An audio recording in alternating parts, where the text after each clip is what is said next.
คุณเคยดูหนังเรื่อง Contagion ไหมครับเชื้อไวรัสในเรื่องที่ฆ่าคนเป็นใบไม้ร่วง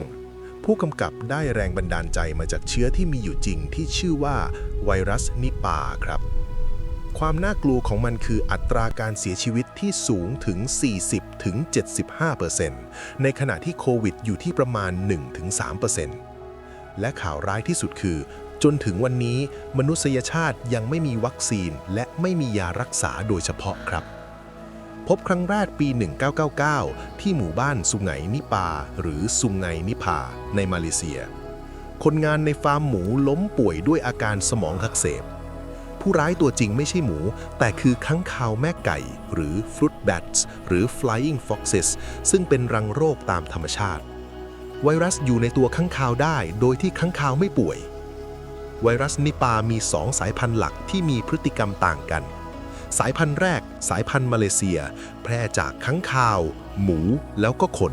ซึ่งคุมได้ด้วยการกำจัดหมูสายพันธุ์ที่2สายพันธุ์บังกลาเทศหรืออินเดียแพร่จากค้างคาวน้ำตาลสดหรือเดดพรามแซปแล้วก็คนค้างคาวชอบมาเลียกินน้ำหวานจากกระบอกเก็บน้ำตาลที่ชาวบ้านแขวนไว้แล้วฉี่ใส่ลงไป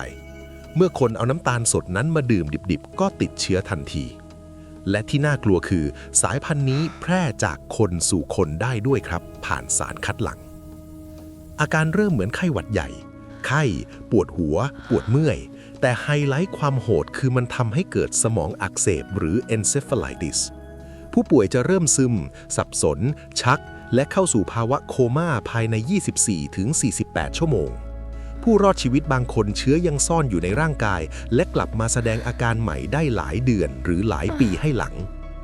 โชคดีที่ค่า R0 ของนิปายังต่ำอยู่ประมาณ 0.5 แปลว่าคนป่วย1 คนแพร่เชื้อให้คนอื่นได้น้อยมากเมื่อเทียบกับโควิดแต่ไวรัสมีการกลายพันธุ์ตลอดเวลา WHO จึงจัดให้เป็นหนึ่งในเชื้อโรคที่ต้องเฝ้าระวังสูงสุดหรือ priority diseasesการป้องกันที่ดีที่สุดคือไม่กินของดิบโดยเฉพาะน้ำตาลสดที่ไม่ผ่านความร้อนและล้างผลไม้ให้สะอาดเผื่อมีรอยกัดของข้างคาวหลีกเลี่ยงการสัมผัสสัตว์ป่วยแม้ตอนนี้มันจะยังไกลตัวแต่การรู้ไว้ใช่ว่าครับใครที่ชอบทานผลไม้ที่มีรอยสัตว์กัดแทะหรือชอบดื่มน้ำสมุนไพรดิบๆต้องระวังไว้นะครับ